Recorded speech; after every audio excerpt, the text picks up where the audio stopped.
Viewers, today latest update from Ethiopia and Tigray clashes. Viewers, the Ethiopian government deployed 20 military vehicles loaded with soldiers to the border of Sudan through Humera this afternoon.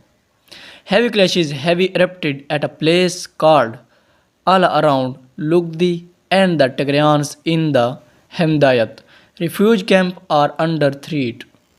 On the other side, 850 ethnic Tigrayans who are members of the Addis Ababa Police Commission are currently detained in the concentration camp found in Yarga Alim. 54 minutes drive to the south of Hawassa. As reported yesterday, close to 500 ethnic Tigrayans who were members of the Ethiopian Federal Police.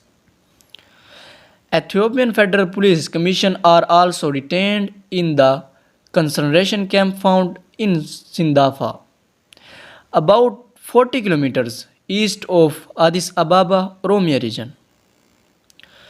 Viewers, according to the Tigray sources, the heroic Tigray Defense Force can destroy the enemy and at the same time repair the damaged bridge.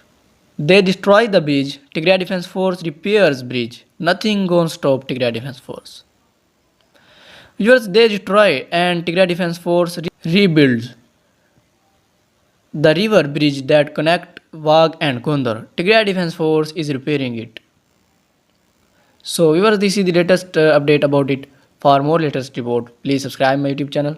Thanks for watching.